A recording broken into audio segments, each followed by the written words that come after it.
안녕하세요. 오늘도 사연살롱을 찾아주셔서 감사합니다. 저는 경기도 모 도시에서 딸 셋을 키우고 있는 40대 직장맘입니다. 제가 이곳에 사연을 신청하게 된 이유는 매일 듣기만 하던 사연살롱에 한 번쯤 제 이야기도 들려드리고 싶어서 용기를 내봤는데요.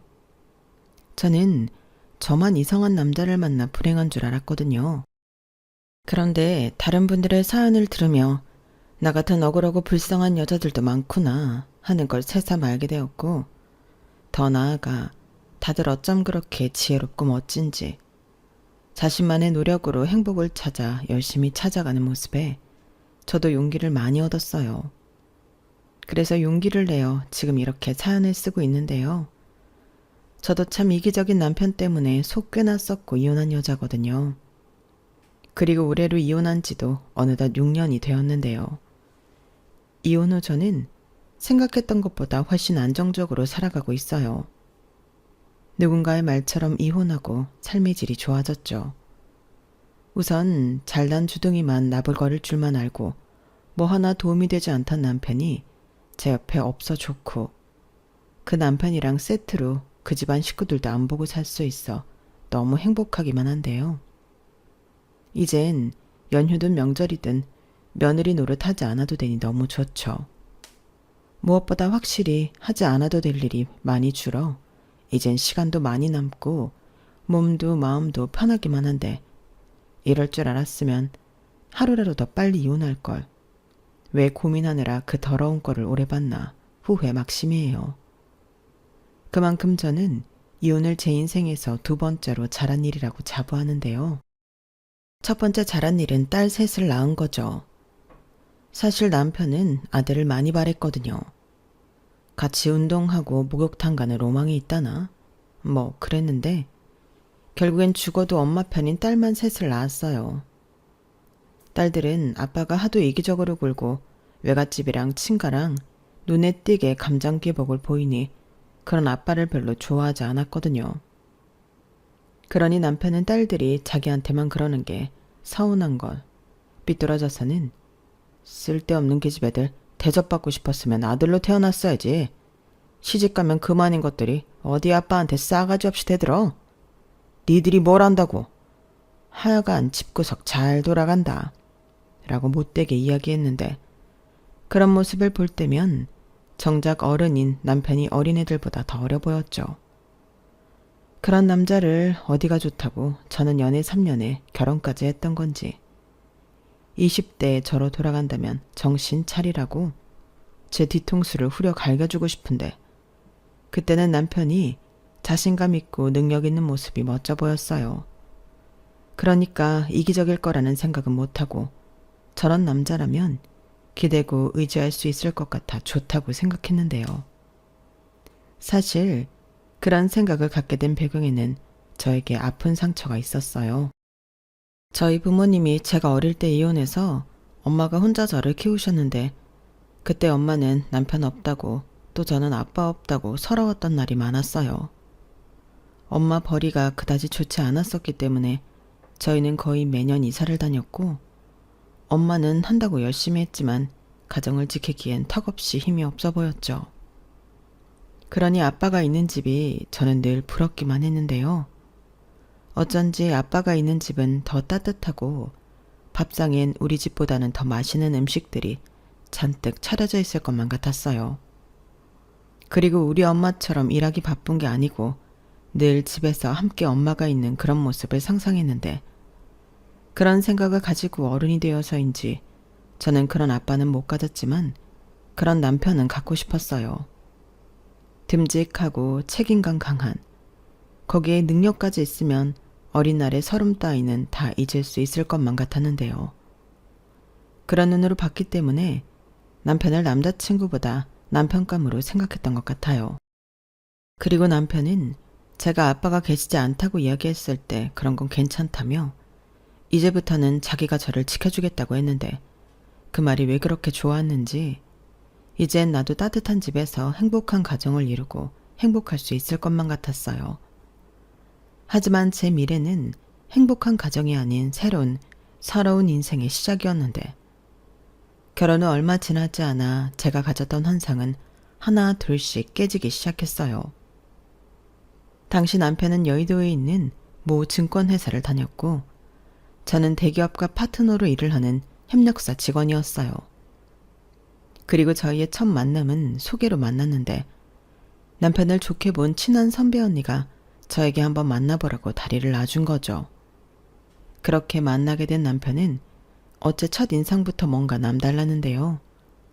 이미 소개를 받을 때부터 능력 있는 사람이야. 아마 신영이가 보면 좋아할 타입일걸? 원래 자기 능력 있는 남자 좋아하잖아. 이런 말을 들었어요. 정말로 몇 마디 나누지 않아도 저 사람이 자신감 넘치는 사람이라는 걸 알 수 있었어요. 말하는 어투, 쓰는 단어, 거기에 분위기를 주도하는 여유까지 꿈에 그리던 이상형이었는데 그래서 만난 첫날부터 사랑에 빠지고 말았죠. 게다가 남편은 만날 때마다 오늘 뭘 하면 좋을지도 다 생각하고 계획을 세우곤 하는데 이렇게 리드를 해주는 사람이 있으니 편하고 좋았어요. 게다가 남편이 준비한 하루는 늘 대만족이었기 때문에 이런 사람과 오래 함께할 수 있으면 좋겠다는 생각을 진작부터 했는데요. 남편이 결혼 이야기를 처음 꺼낸 건 우리가 정식으로 사귄 지 1년도 되지 않았을 때였어요. 프로포즈까지는 아니었고 이렇게 잘 만나서 3년 정도 됐을 때는 결혼하자 이런 말이었는데 저는 그때부터 벌써 시집이라도 간 듯 기분이 좋았어요. 그도 그럴 게 남편은 제 이상형이었고 그때까진 크게 싸울 일도 없이 연애가 순조로웠기 때문에 결혼 생활도 그럴 거라는 멍청한 생각을 했는데 저는 괜히 다른 여자들처럼 남편에게 제 어디가 좋아서 결혼까지 생각하게 되었냐고 물어볼 필요도 없는 질문을 했더랬죠. 그랬더니 남편은 신현 씨 정도면 당연히 좋지. 나는 신영 씨가 요즘 보기 드물게 잘난 척하지 않고 순해서 좋아. 아, 순하다는 표현을 오해할 수 있는데 착해서 좋다고. 난 말이야, 여자가 잘났다고 남자 깎아내리고 나대는 거 딱 질색이거든. 라고 했는데요. 그때 그 말의 뜻을 제대로 알았어야 했는데 저는 그때 남편이 나대고 시끄러운 여자를 싫어한다고 단순하게 생각했어요. 하지만 결혼 후 얼마 지나지 않아 남편의 진짜 모습에 당황했던 저는 문득 연애할 때 그 인간이 했던 말이 떠올랐는데 그제야 남편이 그런 말을 한 이유를 알 수 있었어요. 남편은 자기보다 잘난 여자를 싫어한다는 소리였죠. 그걸 나댄다고 표현한 거였는데 그걸 눈치채지 못했고 심지어 그 말을 거꾸로 뒤집어 생각하면 저를 자기보다 잘나지 않아 다루기 쉬울 것 같아 좋다고 한 거였는데 제가 제 무덤을 팠던 거였어요. 그리고 억울하다면 억울한 부분이 그래도 결혼 전에는 그런 자기 마음을 들킬까 신경을 썼다면 결혼 후에는 저를 다 잡은 물고기라고 생각했는지 조심도 하지 않고 할 말과 하면 안 되는 말도 구별 못하는 막 나가는 인간이 되었는데요. 참고로 저희가 결혼할 때 남편은 연봉이 7천만 원이 넘었어요. 그에 반면 저는 5천만 원이 조금 안 됐는데 아주 큰 차이까진 아니더라도 남편은 자기가 저보다 돈을 더 번다는 자신감이 있었죠. 그리고 그 자신감은 어째 저를 깎아내리기 바빴는데요. 저를 무슨 자기 덕을 보고 편하게 사는 여자로 알더라고요. 그렇다고 제가 몸만 시집 온 것도 아니고 집이며 혼수며 결혼 준비까지 거의 반반 결혼을 했는데 남편은 자기가 저보다 더 잘났기 때문에 집에서 대접을 받길 원했어요. 그래서인지 집안일은 손 하나 까딱하지 않고 제가 해야 한다고 생각했는데요. 연애할 때 리드한다고 생각한 것이 결혼 후에는 지 마음대로 하려고 하는 독재자 심보였더라고요. 그러니까 연애할 때도 지 마음대로 하고 싶어서 모든 계획을 다 짜온 거였어요. 하지만 저는 그런 시커먼 속내까지는 모르고 이 남자가 참 배려가 깊다고 제 멋대로 후한 점수를 주고 생각했는데 저는 원래 그 타고난 기질이 다소 긍정적이었거든요. 게다가 남한테 싫은 소리도 잘 못하고 내가 좀 손해를 봐도 두루두루 결과가 좋다면 그걸로 만족하는 사람이었는데, 그래서 손 하나 까딱하지 않는 남편에게도 싫은 소리를 하지 않았죠. 그렇다고 맹세코 눈치 보여서 못한 건 아니었는데요. 그때는 제가 남편을 사랑하고 또 존중하니 힘들어서 그런가 보다 이해해주고 싶었어요. 어차피 집안일이라는 게 남편보다는 제가 더 잘할 거고, 제가 하는 것이 빠르니 뭐든 잘하는 사람이 그 일을 하면 된다고 생각했는데, 남편은 그런 제 모습에 집안일은 당연히 제가 하는 걸로 생각했죠. 하지만 저도 상황에 따라 생각이 변했는데, 그게 바로 첫 아이 임신이었어요. 첫 애가 뱃속에 있을 때부터 저를 무척이나 힘들게 했거든요. 10달을 통으로 입덧을 했고 음식을 전혀 먹지를 못했는데, 그래서 아이가 크지 않고 정상적인 수준으로 자라지 못해 유산 직전까지 가기도 했어요. 그렇다 보니 집안일은 엄두도 낼 수 없었는데, 그런 가운데도 남편은 여전히 손 하나 까딱하지 않더라고요. 그러니 그런 남편의 모습에 아무리 천성이 순한 저라도 성질이 날 수밖에 없었는데요. 제가 처음으로 버럭하고 화를 내니 남편은 다소 놀란 얼굴을 하고는, 그때 잠깐 남편은 집안일을 도와주고 저를 위해주는 척 연기를 하더라고요. 그리고 제가 첫 애를 어렵게 낳고 출산 휴가와 육아휴직을 쓰니 마치 저를 놀고 먹는 백수 취급을 했는데, 막말로 아이는 남편이 더 원해서 가진 거였어요. 저는 결혼 전부터 딱히 아이를 좋아하는 타입은 아니어서 아이는 있어도 그만 없어도 그만이었는데, 남편이 자기는 아이를 좋아하고 특히 아들을 너무 갖고 싶다며 저에게 하루빨리 애를 갖자고 졸랐어요. 그래서 남편이 원하고 시부모님도 기다리시니 아이를 갖기로 했는데요. 이렇게 고생문이 활짝 열릴 줄은 몰랐어요. 그리고 그렇게 막상 아이를 낳고 보니 아이 타령을 하던 남편은 집안일도 육아도 자기 일이 아니라는 듯 하나도 도와주지 않았는데, 저는 또다시 버럭 화를 냈어요. 아니, 애가 그렇게 울면 기저귀라도 한번 갈아줘야 하는 거 아니야? 나는 화장실도 내 마음대로 못 가는데 자기는 그렇게 가만히만 있으면 어떡해? 이렇게 짜증을 냈는데, 그때 남편이 억울하다는 듯, 그러게 애를 왜 그렇게 만들었어? 자기가 하도 안아줘서 손 탔잖아. 자기가 망쳐놓고 왜 이제 와서 나한테 짜증이야? 이렇게 말하는 게 아니겠어요. 정말 그 말을 듣고 저는 제 귀를 의심했어요. 왜냐하면 아이가 조금이라도 울면 남편은 시끄럽다고 저더러 어떻게든 해보라고 먼저 짜증을 냈었거든요. 그런데 이제 와서 손을 타게 만들었다니, 그때부턴 저도 화르륵 분노가 치솟아 남편을 잡아먹겠다고 덤볐는데, 첫째한테는 미안한 말이지만 남편이 애기 타령을 하지 않았다면 저는 하지 않아도 될 고생이라고 생각했어요. 그래서 그 부분은 꼭 따져 묻고 남편에게 책임을 돌리고 싶은 마음이었는데, 이후에 남편이 한 말은 더 놀랄 노자였어요. 그래서 뭐 이제 와서 나더러 어쩌라고.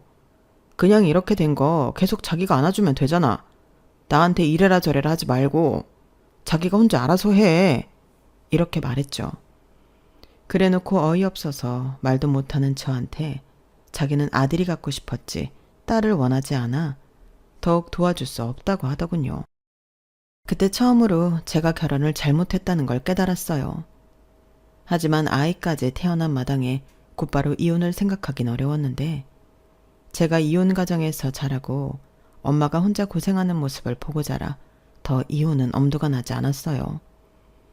더욱이 부끄러운 말이지만 어쨌든 남편이 능력이 있는 사람이니 저런 인간이라도 옆에 둬야 저는 아니더라도 애한테 아낌없는 지원을 할 수 있을 거라 생각했는데, 그것도 제 생각이 짧았던 거였어요. 왜냐하면 남편은 돈 앞에서 굉장히 짠돌이였거든요. 오죽하면 결혼하고 얼마 지나지 않아 경제권에 대해 이야기 중 남편은 이런 부분일수록 솔직한 게 좋을 것 같다며 돈은 각자 관리하자고 했는데요. 그 이유는 자기 돈이 자기랑 상관없는 곳에 흘러가는 게 싫다고 했어요.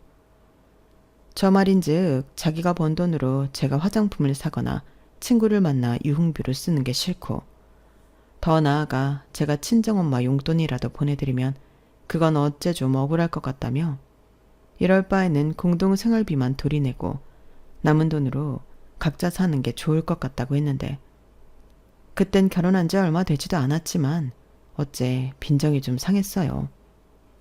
그렇잖아요. 제가 무슨 남편이 저보다 더 많이 버니까 남편 돈으로 친정에 효도하고 호의호식 하겠다고 생각한 것도 아닌데 남편은 제가 그럴까봐 자기가 번 돈을 다 줄 수 없다고 했으니 이거야말로 저를 무시하는 거라고 생각이 들었죠. 그래서 그럴 생각도 애당초 없었지만 졸지에 내가 자기 돈이나 탐내는 사람이 된 것 같아 기분이 나쁘다고 토라져 버렸는데 남편은 그런 게 아니라고 그때까진 저를 달래려 노력했어요. 자기도 저를 믿지만 자기 자신을 못 믿는 거라며 자기는 충분히 그런 생각으로 저를 오해하고 상처 줄 수 있는 인간이라 괜한 분란의 씨앗은 만들지 않는 것이 가장 이상적이라고 설명했는데 그때는 저도 그래 어차피 그럴 생각도 없는데 여기서 불필요한 싸움을 이어갈 필요가 없지 라는 생각에 남편 뜻대로 하는 것이 저의 결백을 증명하는 거라 생각했어요. 그리하여 저희는 각자 100만 원씩 생활비를 내고 나머지 각자 수입은 알아서 관리했는데요. 문제는 제가 임신하고 출산하고 하면서 제 수입에 변동이 생겼다는 거였죠. 하지만 남편은 거기까지는 생각하지 못하는 건지 아니면 생각하고 싶지 않은 건지 육아 수당도 나오니 똑같이 내는 게 맞다고 주장했는데 그럼 저는 개인적으로 쓸 수 있는 돈이 없었어요. 게다가 아이를 처음 키우니 모든 것이 다 쉽지 않았는데요.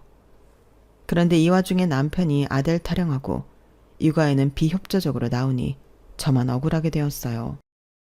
그래서 그럼 집안일이라도 좀 도맡아 해달라고 했는데 남편은 답답하다는 듯 왜 이렇게 약한 소리를 해? 원래 살림하고 애 키우고 다 여자가 하는 거잖아. 우리 엄마는 대가족 살림 다 하고 나랑 내 동생 키우면서 장사도 했어. 근데 자기는 대가족 보살피는 것도 아니고 애도 꼴랑 하나에 일도 안 하면서 왜 이렇게 앓는 소리를 해? 라고 했는데요.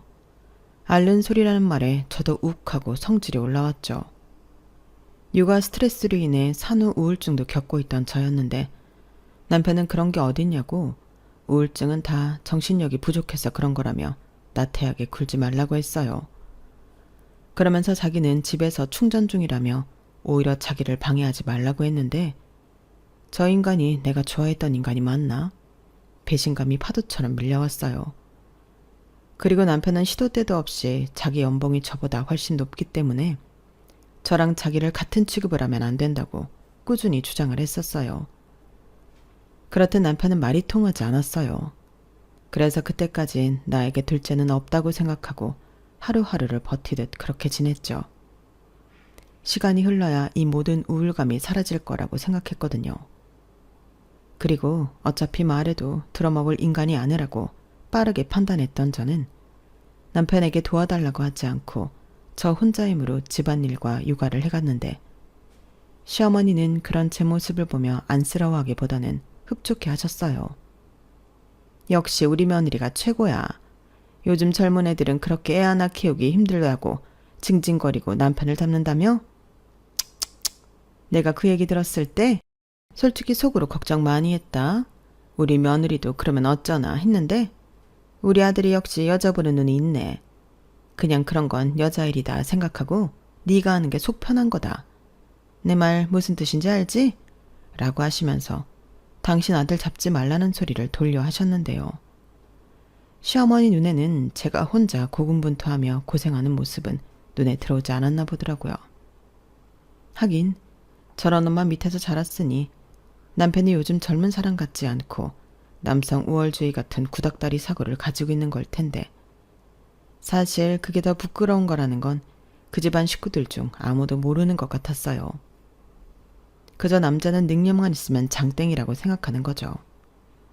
저도 남편이 저보다 능력 있는 건 인정하지만 그걸로 모든 걸 다 퉁치려 하는 건 아니잖아요. 더욱이 많이 번다고 한들 저한테 가져다 주는 것도 아니었으니 제가 남편이 돈을 잘 번다고 좋을 것도 없었는데 시부모님은 남편에게 꽤 많은 돈을 용돈으로 받고 있는 건지 늘 자기 아들만 집에 오면 떠받들기 바쁘시더군요. 어머 우리 아들 왔니? 이거 봐라. 엄마가 전에 사고 싶다고 했는데 네가 사라고 돈 보내줬잖아. 엄마가 이거 사면서 친구들한테 얼마나 자랑했는지 알아? 다들 부럽다고 난리도 아니었어. 역시 우리 아들 최고야, 최고. 그러게 말이야. 요즘 우리 아들 같은 효자가 없지. 나도 지난주에 우리 아들이 친구들이랑 점심 먹으라고 돈 보내줘서 체면도 살고 모처럼 어깨 좀 쫙 폈다. 고맙다 아들. 이렇게 남편은 자기 집에서 둘도 없는 효자였는데 그런 효자는 처가에는 참 무심했어요. 저희 엄마는 사위라고 오면 그렇게 사위 몸보신 시켜준다고 소고기도 사다 굽고 보양식도 손수 만들어주곤 했는데 남편은 입덧다 뭐에 쓰는지 감사하다는 말도 제대로 하지 않고 처먹기만 잘도 처먹더라고요. 그리고 엄마는 제가 용돈을 보내드리면 네가 무슨 돈이 있어. 이럴 돈 있으면 살림에 보태라. 엄마 돈을 네 통장에 보냈으니까 그런 줄 알아. 라고 하며 돈도 안 받으셨는데 엄마 이거 엄마 용돈 하래. 내가 보내는 거 아니고 사위가 보내는 거야. 라고 보내드리면 고맙다. 김서방한테 꼭 엄마가 많이 고마워한다고 전해줘. 이렇게 말하며 기쁘게 받으셨는데 뭔가 억울했죠.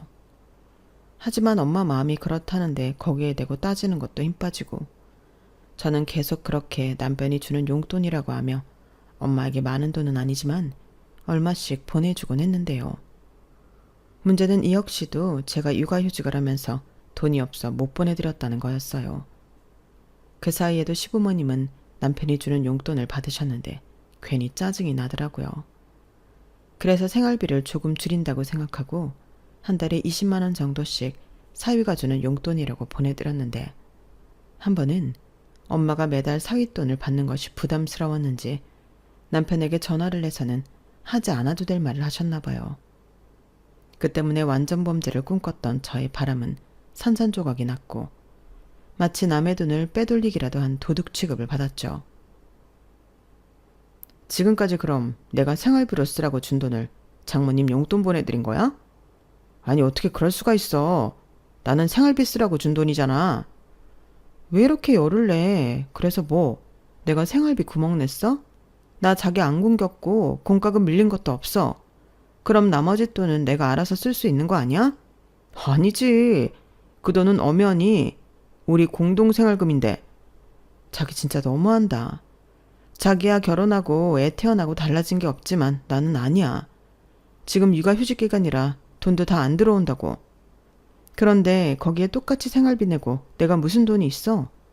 자기는 나랑 상의도 하지 않고 자기 부모님한테 기분 내잖아. 그야 나는 그만큼 버니까 그렇지. 억울하면 자기도 그렇게 벌어. 내가 화를 내는 이유는 내 돈이 나도 모르게 그렇게 몇 달 동안 흘러갔다는 거야. 우리 엄마한테 주는 용돈이 그렇게 아까워? 그럼 나도 집안일이랑 육아하는 거 돈으로 받을래. 나한테 월급 줘. 내 노동력은 뭐 공짜인 줄 알아? 말이 되는 소리를 해라. 우린 부부고 가족이야. 가족끼리 무슨 월급을 줘. 몇 번을 말해도 내 말은 같아. 장모님한테 용돈 보내드리고 싶으면 자기가 그만큼 더 여유 있게 벌어. 그리고 지금 내가 주는 생활비가 아무리 생각해도 많은 것 같은데 다음 달부터는 지금 내던 거에서 반만 낼게. 따지고 보면 나는 집에 있는 시간도 적고 밥도 저녁 한 끼만 집에 와서 먹잖아. 그마저도 일주일에 2번 정도는 꼬박꼬박 회식해서 집에 와서는 잠만 자고. 그러니까 나는 그 정도만 내도 될 것 같아. 여기가 무슨 하숙집이냐? 내가 쓴 만큼만 내게? 자기 진짜 이럴 거야? 저는 그때 이 빌어먹을 결혼 생활을 정리하는 게 맞았어요. 하지만 머릿속으로 맴도는 이혼을 현실로 옮기는 데는 적지 않은 용기가 필요했고 저는 그 용기를 내기가 두려웠는데 그 와중에 딸은 참 저에게 많은 것을 주는 존재였어요. 처음엔 그렇게 마냥 어렵고 두렵기만 하더니 그런 엄마라도 제가 전부였던 아이는 저만 의지하며 그렇게 예쁜 짓을 골라 했는데 하루 종일 아이와 붙어 있다 보니 저 역시도 아이에 대한 모정이 샘솟았어요. 사실 저한테 그런 모정이 생길 거라는 생각은 전혀 못했는데 아이를 키우다 보니 저는 어느덧 여자에서 엄마가 되어 있더라고요. 뭐든 아이 입장에서 생각하고 나보다 아이를 더 챙기게 되었어요. 그래서 이혼은 하고 싶어도 못했던 거죠. 나도 아빠 없이 자라 힘들고 아빠 있는 집이 부러웠는데 내 딸에게는 그런 똑같은 상처를 주고 싶지 않았어요. 그리고 아이를 낳아 키우다 보니 친정 엄마에 대한 마음도 예전과는 확연하게 달라지더군요. 우리 엄마도 이런 마음으로 나를 키웠겠구나 하는 생각에 엄마가 된 후 친정엄마를 떠올리며 많이 울기도 했죠.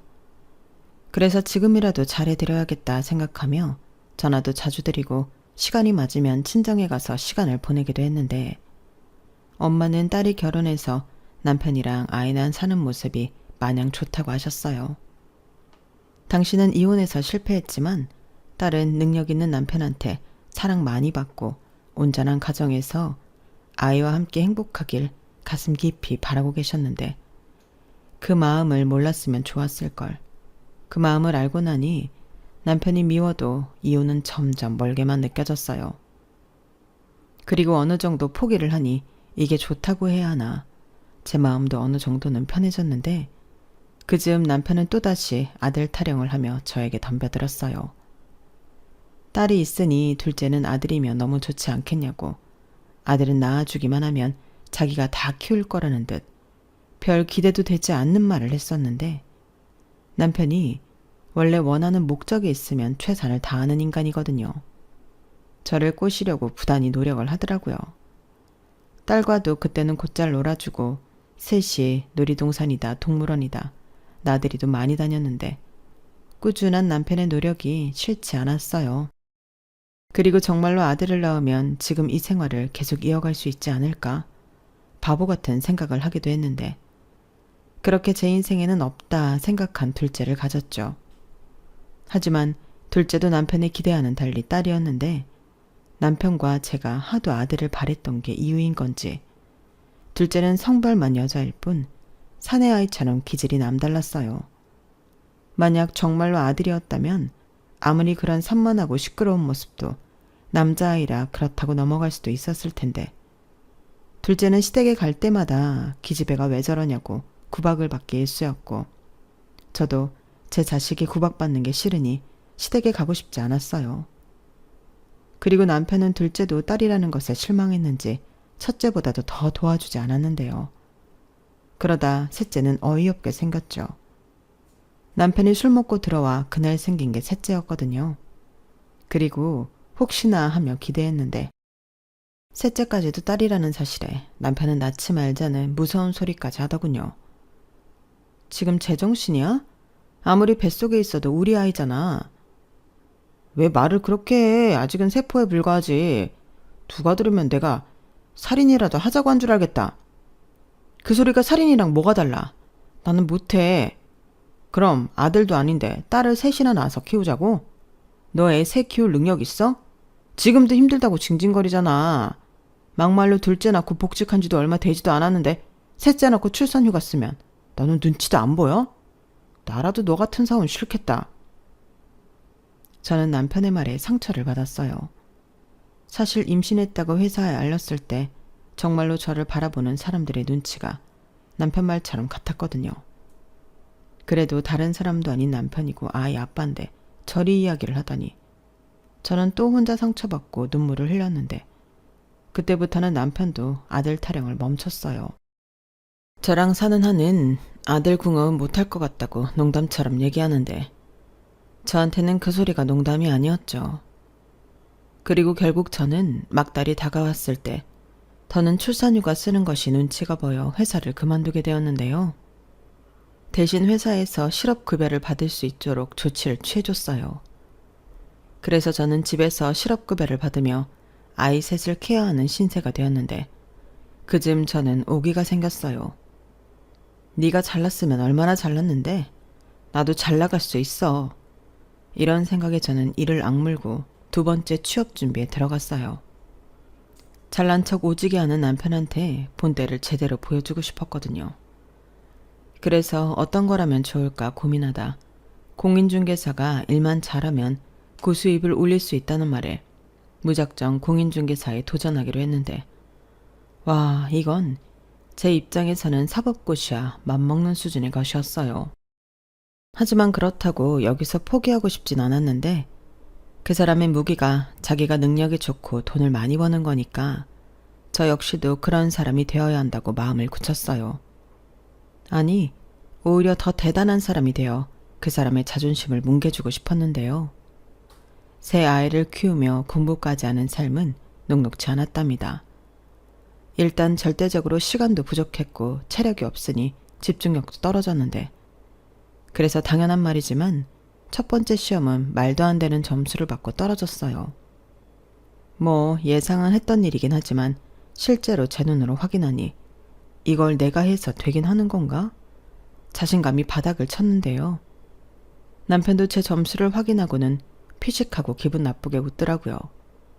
그러니 기분은 말할 것도 없이 약이 바짝 올랐는데, 남편은 괜한 시간 낭비하지 말고 저더러 아줌마들 하는 파트타임 아르바이트나 하라고 비아냥거리더군요. 생활비만 벌면 되는 거 아니냐 아주 쉽게 말하더라고요. 하지만 제가 생활비나 벌자고 이 짓을 하겠어요. 그래서 저는 멘붕에 잠긴 것도 잠깐 다시 의지를 불태우며 포기할 수 없었고, 남들이 하기 힘들고 어려운 일을 해내야 그 가치가 더 빛난다는 생각을 하며 더 열심히 매달렸어요. 안 되면 될 때까지 하면 된다는 무대뽀 정신으로 공부도 참 무식하게 했는데, 공부라는 게 시간이 지나면서 탄력이 붙는 건지 머리가 빨리 돌기 시작하는 건지 요령도 생기고 처음보다는 점점 효율이 좋아지더라고요. 그리하여 저는 계속 시험에 도전하고 불합격의 쓴맛을 보며 정말로 될 때까지 부딪혔는데, 그렇게 낙방만 한 지도 어언 3년이 되어가니 이제 슬슬 제 문제를 알 것 같았어요. 주변에서 제가 공인중개사 시험을 준비한다는 사실을 아는 사람들은 3년이나 해서 안 됐으면 포기하고 다른 걸 찾던지 살림이랑 육아에 집중하라고 하는 사람도 있었는데, 저는 절대 그럴 수 없었죠. 왜냐하면 그때부터는 제가 무엇을 놓치고 있는 건지 구멍이 보이기 시작했거든요. 그리고 그쯤 아이들도 어느 정도 커서 셋 다 어린이집에 다니고 있었는데, 이젠 공부할 시간도 어느 정도 확보할 수 있었죠. 그래서 다른 엄마들 커피 마시고 수다 떨며 스트레스 풀 때 저는 도서관에 가서 공부를 했고, 그 다음 해에 최종 합격이라는 기쁨을 누릴 수 있었어요. 그리고 첫 술에 배가 부를 수는 없지만 저는 한 법인회사에 거의 막내 중개사로 들어가 다시금 직장인이 되었는데요. 그때 느꼈던 뿌듯함은 이루 말할 수 없었죠. 그리고 그렇게 돈을 벌기 시작하니 통장에 찍히는 월급이 너무 소중했고, 하는 일이 부동산 관련 일이다 보니 분석하고 공부하는 것도 재미있었는데, 저절로 부동산 관련 재테크 공부도 할 수 있었어요. 실제로 같은 일을 하면서 경매까지 공부해 부를 늘리는 팀장님도 계셨는데, 이게 알면 알수록 제 삶이랑 연관이 있으니 너무 재밌는 거 있죠. 그리고 저는 어렵게 제 힘으로 다시 얻은 기회였기 때문에 고객님들을 제 가족이라고 생각하고 정말 열심히 일했어요. 결국 저는 가운데서 다리 역할을 하는 사람이었기 때문에 양쪽 입장을 잘 헤아려 서로가 기분 좋은 거래를 할 수 있도록 도와드렸죠. 어쩔 때는 집에서도 거의 밤을 샐 정도로 고객님의 조건에 맞는 매매 물건을 찾느라 고생한 적도 있었는데, 그때 제가 찾아서 연결해드린 매물을 보고 고객님은 눈물을 흘리기도 하셨답니다. 자신의 지금으로는 택도 없을 것 같아 포기했고, 주변에서도 안 된다고 말을 들어 괜한 부탁을 했나? 후회를 많이 하시기도 했다는데, 이렇게 자기 조건에 맞는 보석 같은 곳을 찾아줘서 고맙다고 두고두고 감사의 뜻을 작게나마 보내시는 고객님도 계셨죠. 그렇다 보니 이 일이 저에겐 천직처럼 너무 재미있었는데, 그러다 저희 엄마가 계실 만한 깨끗한 집을 찾아드리고 싶은 마음이 생겼어요. 저희 엄마가 살고 계신 집이 30년 가까이 되는 1세대 작은 평수 빌라였거든요.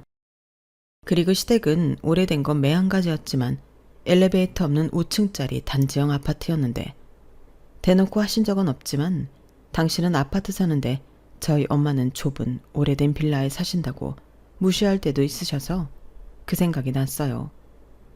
그래서 대출을 좀 받고 그 대출을 내가 용돈 삼아 드리면 작은 평수 저층 아파트 정도는 갈 수 있지 않을까. 눈에 불을 켜고 찾기 시작했고, 그때 경매로 여러 물건을 낙찰받은 경험이 있는 팀장님이 당신이 예전에 낙찰받아 괜찮은 가격에 판 집이 있다며 한 아파트 단지를 추천해 주셨어요. 게다가 동네는 오래됐지만 주변에 시장도 있고 버스 정류장도 많아 교통편이 좋았는데요. 거기에 버스 타고 세정거장만 가면 지하철역도 있고 큰 병원도 있어 저희 엄마가 생활하시기에 더할 나위 없이 괜찮아 보였어요.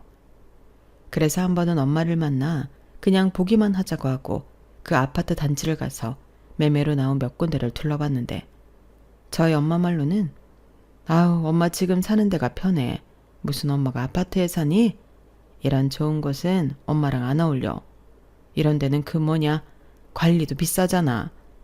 엄마는 지금 3만 원 내는데 이런 데는 몇십만 원 하는 거 아니야? 라고 하셨지만 얼굴 표정은 엄마의 말과는 정반대였는데요. 그래서 저는 결심했어요. 엄마 몰래 그 집을 사기로요. 일단 여러 서류나 대출 문제 때문에 제 명의로 1층에 한 매물을 계약했고 4달 뒤 엄마에게 환갑 선물이라며 집 부동산 등기 권리증을 드렸는데 옆에서 저희 엄마도 엄마지만 남편 얼굴이 장난이 아니었어요. 제가 부동산 중개 사무실에 다니면서 열심히 일하는 모습을 보며 종종 비꼬듯이 더 뭐 나댄다. 그거에서 얼마나 번다고? 이딴 말이나 했었는데 제가 다른 것도 아니고 집을 엄마에게 선물을 하니 많이 놀란 모양이더라고요. 그래서 저는 살짝 기분은 좋았지만 민망해하며 큰 건 아니고 엄마 전에 봤던 작은 평수 1층이라 관리비도 싸고 지금 사는 집보다는 리모델링도 다 되어 있고 넓어서 편할 거야 라고 했는데 저희 엄마는 제 눈치가 아닌 남편 눈치를 보는 듯 했어요. 그 모습을 보는데 또 어찌나 속이 상하던지 엄마 이거 이 사람이 해주는 거 아니고 내가 해드리는 거야. 왜 이 사람 눈치를 봐? 아니 그래도 신영아 그럴 돈 있으면 니들이나 더 크고 좋은 집 가지. 우리 집은 우리가 알아서 해. 능력 있는 사이가 때 되면 이사 가자고 하겠지. 안 그래 여보? 설마 돈도 각자 관리하는데 내가 우리 엄마 집 하나 해드렸다고 빈정상한 거 아니지? 나는 일하기 전에 자기 월급 생활비 말고는 구경한 적도 없잖아. 그 사이 시부모님은 해외여행도 한번 다녀오셨고 전에 시어머니 생신에는 명품 가방도 하나 사드렸지? 근데 왜 갑자기 그런 얘기를 꺼내? 장모님도 해드릴 거야. 아유 우리 김서방 마음이 예쁘기도 하지. 근데 나는 괜찮아. 내가 무슨 명품 가방을 들어. 나는 뭐가 명품인 줄도 모르는 사람이야. 하여간 엄마도 참 안 변한다. 그냥 준다고 하면 달라고 해. 그리고 이 집도 이미 대출 시작됐고 엄마 가서 안 살면 나 이거 손해보고 팔아야 해. 뭐? 왜 손해를 봐? 그렇게 계약이 되어 있다고. 그러니까 무조건 엄마 여기 들어가서 쉬어. 그럼 돼. 그래야 딸이 손해 안 봐. 저는 죄송한 말이지만 세상 물정 잘 모르는 엄마에게 거짓말을 했어요. 그렇게 말해야 엄마가 제 생각에 고집 부리지 않고 그 집에 들어가 사실 것 같았는데 먼저 살고 있는 빌라 판도는 비상금으로 갖고 계시라 말씀드렸죠. 엄마는 그 돈으로 대출금이라도 다 갚자고 말씀하셨지만 저는 그렇게라도 엄마 자산을 불려드리고 싶었어요. 어찌되었든 그 집도 제 앞으로 되어 있는 제 자산이라 굳이 법으로 따지자면 엄마의 재산은 아니었으니까요. 그리고 대출금을 다 갚고 난 뒤에는 엄마 앞으로 명의를 옮겨드릴 생각이었는데 그렇게 한바탕 효녀 이벤트가 끝나고 친정엄마를 댁에 모셔다 드리니 역시나 남편 입이 대빨 나와 저더러 얘기 좀 하자 하더라고요. 얘기? 무슨 얘기? 설마 내가 우리 엄마 아파트 사드린 거 가지고 딴지 거는 건 아니지? 우리 공동생활비 빼면 나머지는 터치하지 않기로 했잖아. 그 얘기 좀 그만하면 안 돼? 그리고 이건 반칙이지. 자기는 시집와서 출가 외인인데 장모님한테는 집을 해드린다고? 그것도 대출받아서? 그러다 그 잘난 회사 잘리기라도 하면 그땐 어쩔 건데. 나더러 그거 내라는 건 아니지. 내가 설마 그러겠어? 지금까지 살면서 자기가 돈 앞에서 얼마나 치사하고 철저한 사람인지 내가 다 확인했는데? 왜 말을 그렇게 해?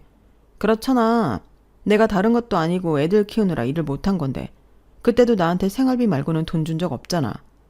자기는 갖고 싶은 거 다 사고 자기 부모 동생 다 챙겨가면서 나나 애들이나 우리 엄마 티셔츠 쪼가리 하나 사준 적 없잖아. 아니 필요하다고 하면 사줬겠지. 그리고 나가서 사회생활 하는 것도 아닌데 생활비 말고 뭐가 더 필요해? 애들도 그래. 아직 어린애들이 무슨 돈이 필요해. 나라에서도 지원 잘 해주는데. 이보세요. 자기가 뭘 모르나 본데 그 돈으로는 택도 없어. 우리 애들 한 번도 유행하는 비싼 거 가져본 적 없고 나도 다른 엄마들처럼 유기농으로 챙겨주고 싶은데 그러지도 못했다고. 자기 명품 벨트, 지갑 그딴 거 살 때 나는 조금이라도 싼 데 찾아다니면서 장 봤어. 그렇게 따지면 안 되지. 막말로. 자기 공인중개사 공부 누구 돈으로 했어?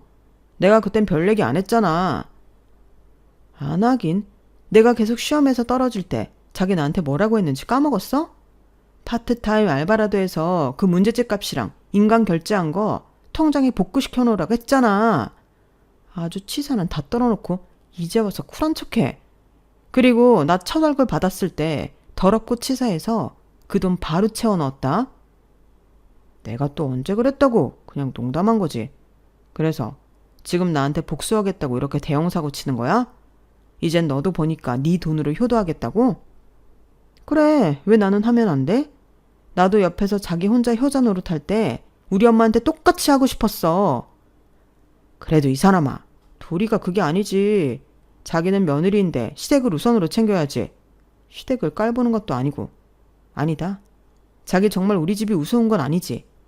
가만 보면 자기는 시댁도 별로 안 무서워하잖아. 진짜 큰일 날 사람이네. 내가 왜 시댁이 무서워야 하는데? 내가 죄졌어? 며느리는 다 죄인이야? 그리고 누가 며느리는 시댁을 우선으로 챙겨야 한다고 했어? 그런 법은 어디에 있는 건데? 여기서 왜 법을 따져? 인간으로서의 도리, 며느리로서의 도리지. 자기 시집 왔잖아. 그럼 시부모님을 내 부모님처럼. 입 안 다물어? 그럴 것 같으면 그냥 이혼해. 그럼 되겠네. 자기가 말하는 며느리 안 하면 되잖아. 저는 시원하게 제 입으로 이혼 소리를 뱉었어요. 사실 그 전에도 남편이 지 돈으로 치사하게 굴면 입안에서 이혼 소리가 맴돌았는데 제가 능력이 없으니까 그 말을 못했거든요. 하지만 이젠 저도 돈을 곧잘 벌고 애들도 제가 다 케어할 수 있다고 생각하니 이젠 이혼이 무서워지지 않았는데요. 정말 신기하더군요. 전에는 이혼하고 고생한 엄마를 보고 나는 무슨 일이 있어도 이혼은 하지 않을 거라고 생각했는데 제가 살아보니 이혼하지 않으면 안 될 것 같은 순간이 생각보다 많았어요. 그리고 이젠 나도 너 못지않게 능력이 있다고 생각하니 꼴 같지 않은 거 참아주고 살아가는 게 화가 나도록 싫어졌어요. 그래서 그 말이 저도 모르게 툭 제 입에서 튀어나왔는데 남편이 많이 놀랐어요. 지금 이혼하자고 했어? 야, 너 진짜 속 보인다. 이제 돈 좀 보니까 나랑 우리 집이 우습냐? 누가 그렇대?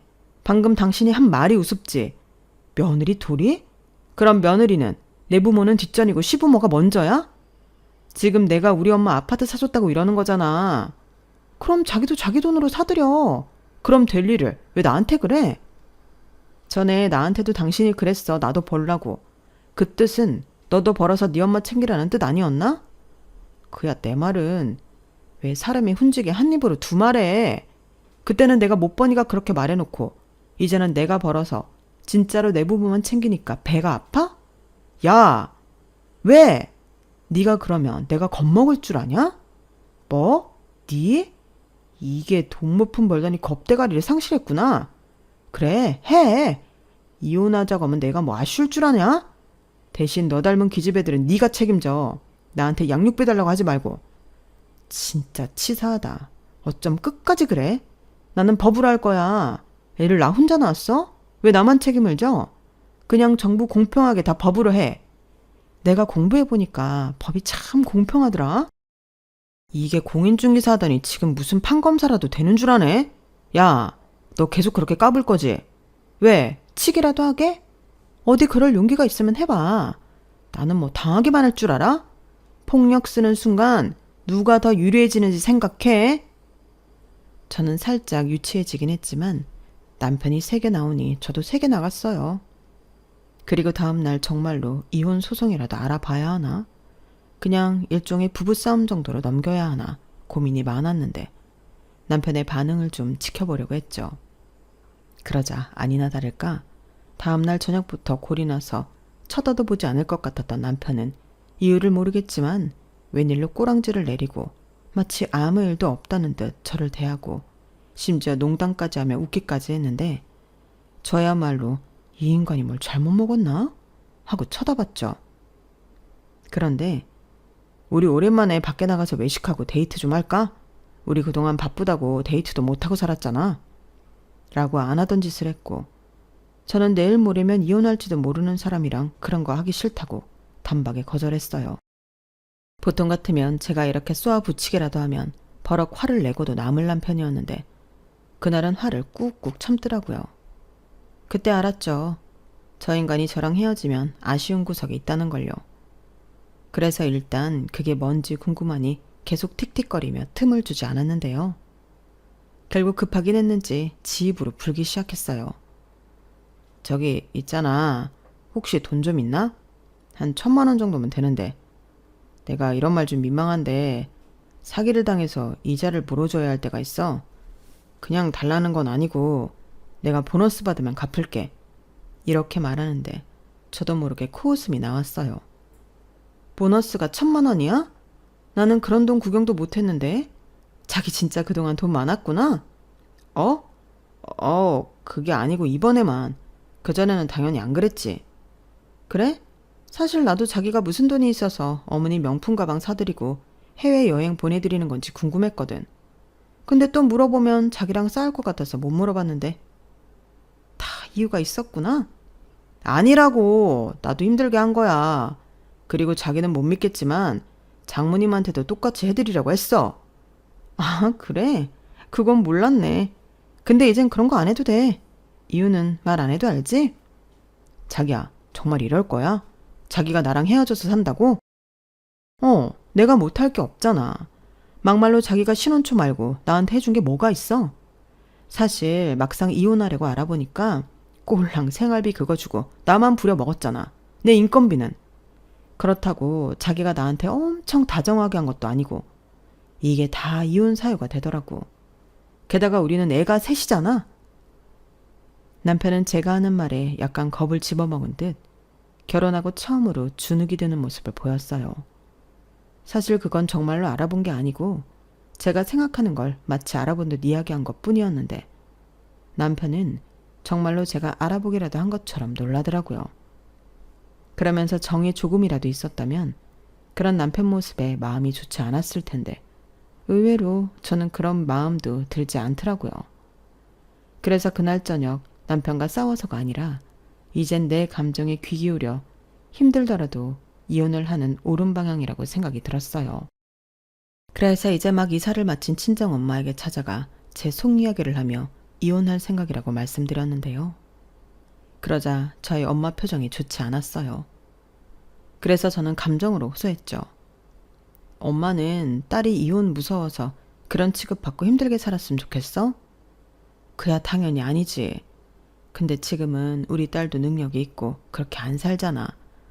그럼 이제라도 서로 맞춰가면서 살면 되지 않아? 엄마, 나는 사람 고쳐 사는 거 아닌 것 같아. 연애할 때야 저렇게 독재적인 사람인 줄 모르고 결혼까지 했지만 앞으로 어떤 일이 벌어질지 내 눈에 다 보여. 특히 아들 타령하면서 딸을 셋이나 낳았는데 우리 딸들한테 상처 안 준다고 보장할 수 있나? 나는 우리 애들이 상처 안 받고 구김 없이 자랐으면 좋겠어. 나도 한때는 아빠 없이 커서 우리 애들한테는 아빠 자리를 꼭 주고 싶었는데 그것도 사람 나름이지. 엄마는 아빠가 지금까지 내 옆에 있다고 생각하면 그건 좋아? 뭐라고? 말도 안 돼. 엄마가 왜 이혼했는데? 너한테까지. 아니다. 그래. 듣고 보니 네 말도 맞네. 근데 정말 김서방이 그런 인간이야? 네 아빠까지 갖다 붙일 만큼 인간 말종이냐고. 그건 아니고 아빠는 노름도 하고 알코올 중독에 폭력까지 썼잖아. 근데 이 인간은 그냥 여자를 개무시해. 나도 무시하고 애들도 무시하고.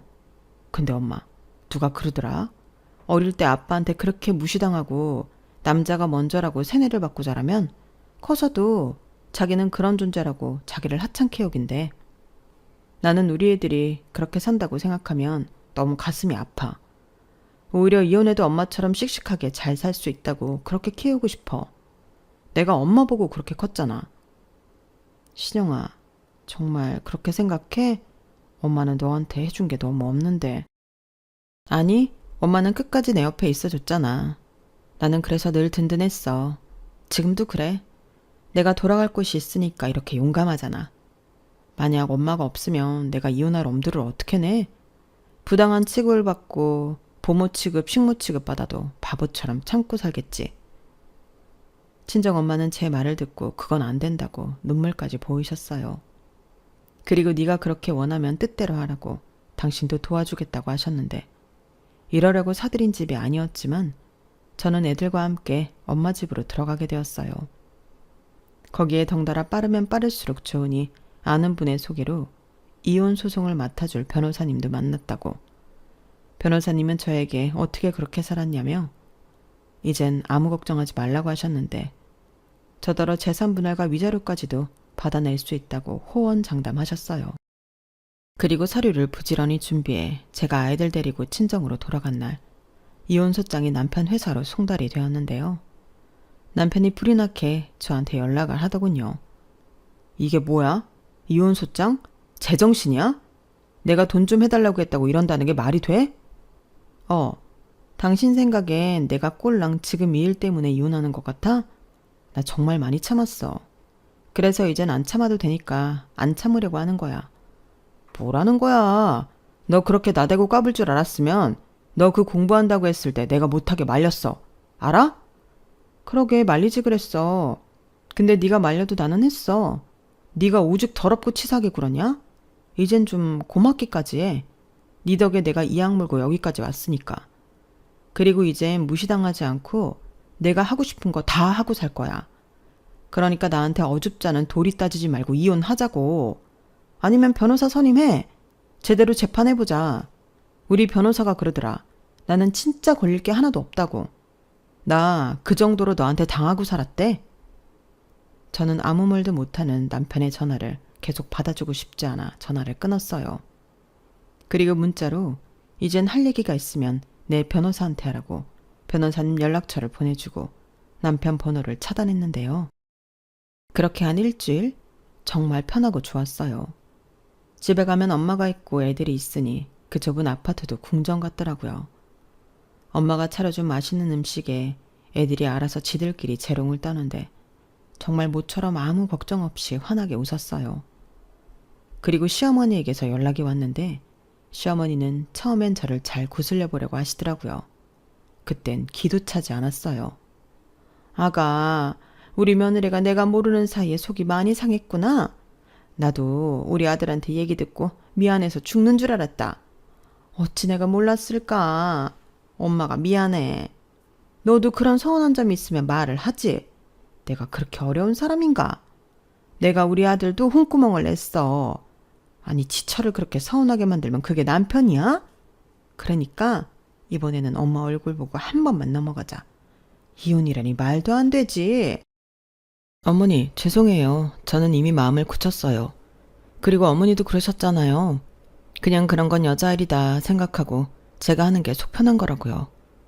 저는 그러기 싫어요.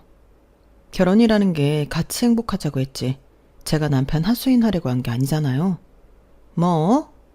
저는 집안일도 그렇고 돈도 그렇고 애들한테 하는 것까지 남편이랑 반반. 아니 필요하면 바쁜 사람 대신 전부 그렇게 서로 하는 게 맞다고 생각해요. 어쩜 너는 그렇게 앞뒤가 다르니? 전에는 안 그랬잖아. 정말 우리 아들 말처럼 꼴랑 그 공인중개사 됐다고 네가 뭐라도 된 줄 착각하는 거야? 그 사람이 그래요? 하긴 그러고도 남겠죠. 아, 어머니 아들 사기당해서 돈 필요하다고 했는데 그럼 이젠 제가 어머니 아들보다 능력도 좋은 거 아닌가요? 근데 능력도 좋은 여자가 왜 굳이 자기보다 못한 남자 새끼 하수인을 해요? 저는 싫어요. 뭐야? 너 지금 내 금쪽 같은 아들한테 남자 새끼라고 했냐? 이게 어디서 배워먹은 가정교육이야? 이래서 애비 없이 자란 거 집에 함부로 들이면 안 되는 건데. 네, 그러니 이젠 제 발로 나간다고요. 그러니까 붙잡지 마세요. 저 이미 마음 굳혔으니까. 저는 시어머니 전화를 끊고 한참을 웃음이 나오는 걸 참기가 어려웠어요. 정말 속이 너무 시원하더라고요. 이래서 최고의 복수는 성공이라고 하는 건지 아직 제 인생이 성공이라고 표현하기에는 갈 길이 먼데 저는 이미 원하는 걸 다 이룬 것만 같았어요. 그리고 결국 소송은 진행이 되었고 남편은 전화가 안 되니 저에게 찾아와 처음에는 잘못했다고 마음만 돌려달라고 애원을 하더니 씨알도 안 먹히자 이젠 양육비가 너무 과하다고 깎아달라고 했어요. 그러면 순수하게 이혼하겠다고 저에게 딜을 해왔는데 어이가 없었죠. 애가 셋인데 깎을 양육비가 어디 있나요? 참고로 저는 양육비를 한 명당 100만 원씩 300만 원을 요구했는데 남편은 말도 안 되는 금액이라고 주장했어요. 그게 왜 말이 안 돼? 자기 잘 벌잖아. 근데 애 한 명당 100만 원이 적어? 아니, 많다고. 그게 말이라고 하는 소리야? 그냥 달에 100만 원 해. 그게 최선이야. 그리고 내가 정말 이 말까지는 안 하려고 했는데 나도 요즘 힘들어. 언제 잘릴지 모른다고. 내가 이렇게 얘기하는 건 내가 지금 가능한 약속을 하고 지키려고 그러는 거야. 지랄 그만해. 안 지키면 어쩔 건데? 나 그거 다 받을 수 있어, 법으로. 너는 지금 이 판국에도 법하고 싶냐? 내가 지금 믿을 게 법 말고 뭐가 있어? 그리고 자기 지금 사는 그 집도 나랑 나눠야 할 거야. 나도 가정에 기여한 게 있으니까. 뭐? 말도 안 되는 소리를. 야, 그 집은 내가 벌어서 나 혼자 대출금 내면서 유지한 집이야. 왜 열을 내? 재판 때 얘기해. 만약 법이 그건 안 된다고 하면 난 그런가 보다 말 거니까. 남편은 제 말에 참 열받아서 자기 화를 주체하지 못했어요. 하지만 차마 저한테 폭력을 쓸 수는 없으니 엄한 벽을 치느라 자기 주먹만 아작이 났는데 정말 돈이 없긴 했는지 병원비가 없어서 시어머니가 카드를 줬다고 하더군요. 그걸 재판 때 동정심을 유발하고 싶었던 건지 지 입으로 술술 풀었는데 저는 눈 하나 깜짝하지 않았어요. 그 주먹의 벽이 아니었다면 제가 맞았을 수도 있으니까요. 그리고 시간이 걸리긴 했지만 호언장담했던 변호사님 말처럼 저는 6대 4로 재산 분할을 받을 수 있었고 남편에게 1,000만 원이라는 위자료까지 받아낼 수 있었는데 양육비는 그대로 월 300만 원 받는 걸로 판결이 났죠. 하지만 첫 달부터 이 인간은 양육비를 주지 않았는데요. 그 사이에 회사에서 잘려서 수입이 없어 줄 수가 없다고 하더라고요. 그래서 그건 또 남편 통장에 압류를 걸어 받아냈는데 남편은 저 같은 여자 처음 봤다고 혀를 내둘렀고 이럴 거면 자기가 애 셋을 키울 테니 저더러 300만 원씩 양육비를 달라고 했는데요. 애들이 기겁하면서 싫다고 했어요. 당연하죠. 아빠라고 지가 한 게 버럭버럭 화내는 것 말고는 없었는데 애들이 왜 아빠랑 살겠다고 하겠어요. 그러니 이 인간은 또 저런 것들도 자식이라고 양육비를 줘야 하는 게 맞는 거냐며 억울해 죽으려고 했는데 그 모습을 보니 나 정말 이혼하길 잘했구나 이런 생각만 드는 거 있죠. 역시 사람은 밑바닥을 쳤을 때 진짜 모습을 본다고 참 씁쓸했어요. 하지만 한편으로는 이젠 실망할 모습도 보지 않아 잘됐다는 생각밖에 들지 않았는데 이젠 어떤 미련도 갖지 않으려 합니다. 저희 엄마는 아직 제 나이가 많은 나이는 아니라며 혼자가 된 딸을 걱정했는데 저는 이제 애들도 있고 남자라면 별 관심이 없어요. 괜히 생각과 다르게 마음고생하면서 지내고 싶지 않거든요. 그리고 무엇보다 혼자 있는 게 편한 걸 알아버려 누굴 곁에 둘 마음이 없는데 그냥 우리 애들이랑 재미나게 사는 게 제 남은 인생의 이유이고 목적이에요. 애를 좋아하는 사람은 아니었지만 제 애라 그런지 첫째부터 셋째까지 전부 다 예쁘거든요. 생긴 것도 예쁘고 하는 짓도 예쁘고 또 셋이라 자기들끼리 우애도 너무 좋은데 저랑 할머니 고생한다고 자기들끼리 분담해서 집안일도 곧잘 합니다. 셋째는 어려서 하는 것보다 망치는 일이 더 많은데 그런 막내도 꼭 챙겨서 셋이 똘똘 뭉쳐 하더라고요. 그런 모습을 보니 저나 저희 엄마는 그저 귀엽고 사랑스럽기만 한데 이제부터 제 역할은 저 예쁜 모습을 지켜주는 것 같아요. 거기에 고생 많이 하고 산 저희 엄마의 남은 인생도 제가 조금이나마 보상해주고 싶은 바람이 있는데 그 안에서 지치지 않고 저도 저 좋아하는 것 하나는 하면서 지혜롭게 또 멋지게 살아가 보려고요. 누군가는 어떻게 그렇게 사냐고 걱정해주는 고마운 일도 있는데 거짓말이 아니고 저는 지금 무엇이든 할 수 있을 것만 같아 걱정이 없습니다.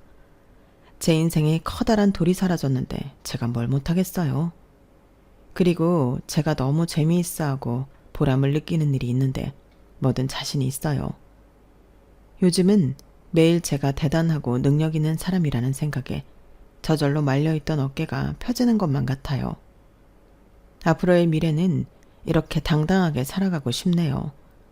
그리고 더 나아가 사랑하는 제 가족과 함께 제가 쭉 힘내서 잘 살아갈 수 있도록 여러분들이 따뜻한 격려와 응원을 보내주신다면 더할 나위 없이 큰 힘이 될 것만 같은데 부디 부탁드립니다. 그럼 지금까지 제 사연 함께 해주셔서 대단히 감사드리고요.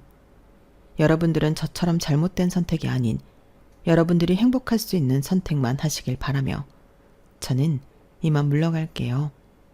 안녕히 계세요. 여러분, 사연 댓글에 응원과 현명한 조언 부탁드려요.